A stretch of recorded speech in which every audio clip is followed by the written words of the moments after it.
What's up, losers? Today I'm back with another r/niceguys exhibition.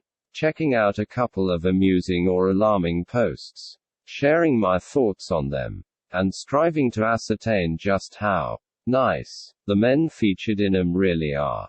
This is episode 25 in the Niceguys series, and I'm ready to learn the deepest, darkest secrets of women that society doesn't want you to know about. So without further dilly-dallying, let's get into it. Modern women are making good men, who actually cares about them, into stone-hearted men. They will see how heartless one can become, after being fricked up too many times by them counts. Isn't that what they want? For us to be animals that they will tame. To be bad boys, that they will eventually conquer and subjugate. Women, unknowingly, are unleashing a different kind of beast that hasn't been seen in ages. Men who are rediscovering ancient red pill knowledge, and actually adopting it for their own benefits and well-being, and theirs alone. Beasts who will forget about the dream of settling down with a moral and decent companion, raising little children, and living in a fine house with a white picket fence.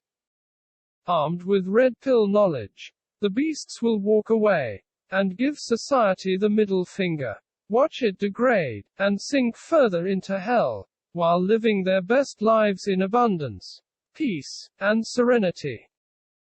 Ha ha ha ha, ha ha ha ha, ha ha ha. What? Living their best lives, in peace and serenity? Really? Because I'm sure not getting a peaceful or serene vibe from this crazed, furious, caps lock rant, and call me a cynic, but I really have to doubt the ability of people as obviously unhinged as this poster to just mind their own business, and happily do their own thing.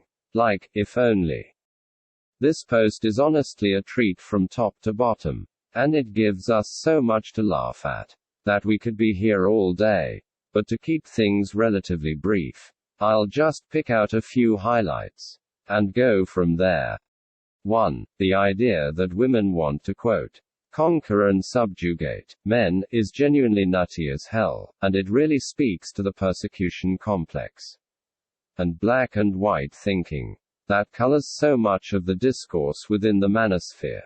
Like, instead of recognizing that women mostly just want to be on an even footing with the men in their lives, they jump right to, I don't know, women keeping men chained up in the backyard, and feeding them dog food, or some shit like that. It's crazy. You're going to be okay, guys. The evil women aren't coming to get you, haha. Just relax. 2. The entire beast metaphor can only be described as deeply cringy. I mean, let's be real. These guys are not, for the most part, ultra-masculine, powerful, virile, manly men. They are mostly unremarkable, unathletic, directionless, and socially challenged dudes, who are insecure in their own masculinity, and afraid that a changing world is going to leave them behind. I'm not trying to pick on them for all of this, because I understand that it can be difficult to make one's way in the world. And if I'm being completely honest, I probably tick a few of the same boxes myself. But the idea that these guys are beasts, just waiting to be let loose, and reclaim what's theirs, is nothing short of laughable. And if anything, their attempts to take on an identity for which they are so ill-fitted only reinforces the opposite impression. 3. By the same token, ancient red pill knowledge. I swear, man, these guys need to stop watching so many movies. Do they really think that the goofy-ass pick-up routines are wisdom as old as time itself, passed down through generations, inscribed into stone tablets and dusty scrolls for thousands of years? Because, yeah, it's not, and if anything, I imagine that their ancestors look upon them only with profound disappointment. But anything to reassure them that they're not just random weirdos trying to bamboozle women into throwing them a bone, I guess. 4. It's funny to me how this poster threatens to take away the dream of settling down with a wife and kids in a nice little house behind a white picket fence. Because as far as I can see, this was always their fantasy, not women's. And to be frank, I doubt anyone is going to mourn their withdrawal from the dating market. Obviously, there are a lot of women who do want a simple suburban life, a family, and a husband who takes the lead in their relationship. And there's nothing wrong with that. They are free to pursue such a life. And they always will be. But the hegemonic idea that this is what all women should want, or that all men are entitled to such a marriage, is essentially a masculine fantasy that greatly benefits men who cannot succeed with women on their own merits, and inhibits women who want to explore different avenues in life. So when these guys bluster about making themselves unavailable, I imagine that there are a great many women whose only response is, "Don't threaten me with a good time, haha." 5. And most importantly, does anyone, and I mean anyone, believe for even a second that these guys have it in them to walk away, shut up, and do their own thing for the rest of their lives? Because I sure as hell don't, haha. It couldn't be any more obvious that women, dating, and sex are basically all these guys think about, and that their romantic failures tear them up inside like nothing else. They can't let it go. They won't let it go. And to even entertain the notion that they might is nothing more than a waste of our time. So let's not bother with all the bravado and empty threats. Okay, it's not manly, it's just embarrassing. I crushed over a girl in my class. My looks weren't above average, so I took the other route. I joined same group as her. I was nice to everyone, and made everyone laugh with my jokes, including her. This made her comfortable around me. So by then, she realized that I've a cheerful, nice, and funny personality, which girls like. But when I asked her out, she rejected, but pleaded me not to walk away. It was then when I realized that most girls in school are shallow as frick. Some continue to be till their mid-20s. All this working on personality and being humorous won't really help when you're lacking on looks and height department. On the other hand, the hazel-eyed tall guy, who barely cared about his language, literally had to take no efforts to attract someone. That's when I realized that women actually consider these superficial traits more than they consider one's personality, or how nice or vibe he is. And nice guys don't finish last because they're nice. It's because they know they're average, short, or undesirable by looks, so they try to compensate it by their personality. They tell others that they were rejected for being too nice, whining that women like crappy guys. Which isn't true. Women hate bad guys. They don't want cheaters and maniacs as their boyfriends. It's just that those bad guys were charming enough that most women just can't see their red flags. Most women on TikTok say they would drool over a guy who brought her flowers, chocolates, and remember small details, but they only want good-looking guys to do that. While casually talking, I told a girl once that I remember the conversation when we discussed our birthdays, so I haven't forgotten about her birthday. To which she gave me an uncomfortable look, as if, why, this guy knows it. Man, what is it with these guys? And writing super long, rambling posts, with no paragraphs, that jump from one point to the next with no rhyme or reason. It makes it damn near impossible to follow along with what they're saying all the way through, and blends any reasonable points that they might have in with the incoherent mess that is the overall post, to the point that it honestly seems like they don't want people to hear what they have to say. Sighs. How frustrating. Complaints aside, this post is a bit of a mixed bag. I'll give it some credit for recognizing that women don't just hate nice guys, and love assholes, like lots of nice guys trademarks seem to think. And that women are generally attracted to men who are, well, attractive, but I think that the post still misses the mark overall by describing women as shallow as frick for having this preference, while not applying the same judgment to men who are just as superficial, if not more so. Like, this guy seems to think that women going for attractive men is some dirty secret that nobody is supposed to know about.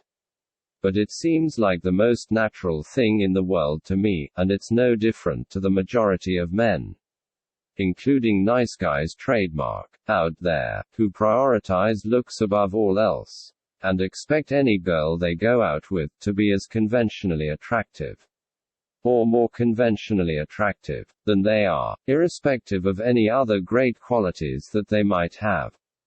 The only difference that I can see is that where men are allowed to be unapologetically looks-focused, and encouraged to pursue women who are much more glamorous than they are, women who go for handsome guys, and turn down guys they are not physically attracted to, get called shallow, superficial, vain, and ungrateful, which doesn't seem at all fair or even-handed. Like, why is every guy entitled to a pretty girl just for being nice, no matter what he looks like, while supposedly unattractive women get ridiculed for being interested in anyone?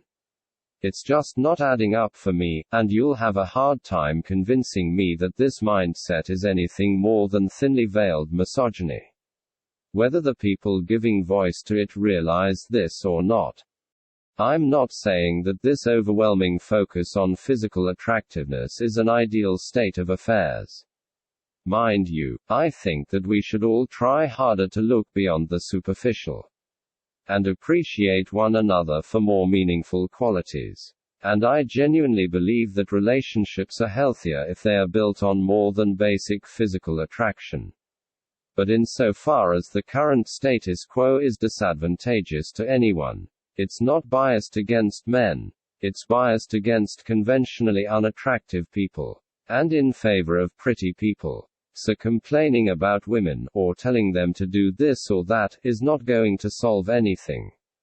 It's only going to make everyone a little more miserable. And at this point, aren't we miserable enough? Haha. I'm sure there's more that I could say about this post, but I've covered the major points that I wanted to, so I think I'll move on here.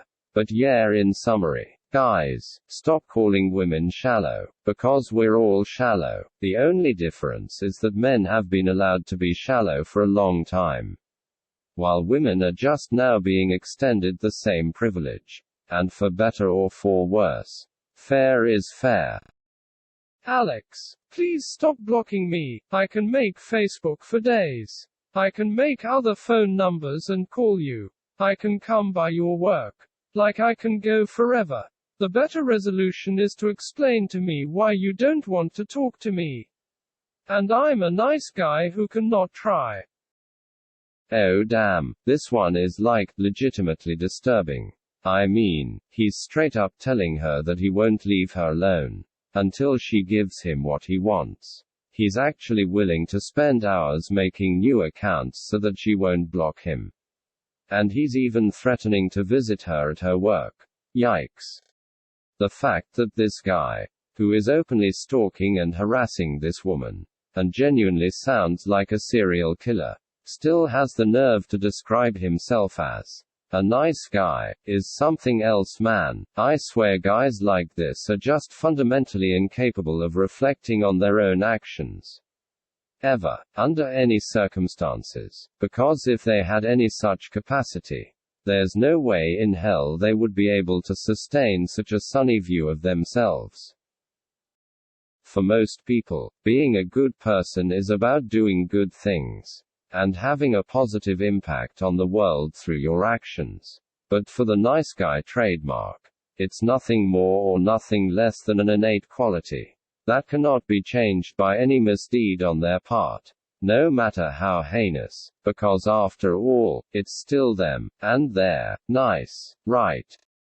This post highlights, if nothing else, the frightening extremes that such thinking can lead one to. Even behaviors as sinister as stalking and harassment can easily be waved away. If you believe that your intentions and character are good, and there's really no limit to how far this kind of self-justification can be taken. Because at the end of the day, unless and until these guys are charged with a crime, they are only answerable to themselves. Shudders. Scary stuff. Man, scary stuff. Well, that's all I've got for you today. I hope you enjoyed the posts and my commentary. What do you think? Do men need to bring forth the ancient red pill wisdom and unleash the beast? Is it scandalous that women are attracted to attractive men, is using endless Facebook accounts and phone numbers to stalk someone? Nice guy behavior. Which of these dudes would you sit next to on the bus if there were no empty seats? Let me know in the comments. As always, don't forget to like and subscribe, or I'll use my ancient red pill techniques to sweep you off your feet and then unleash the beast, whatever that means. Just kidding, haha. Anyway, catch you later.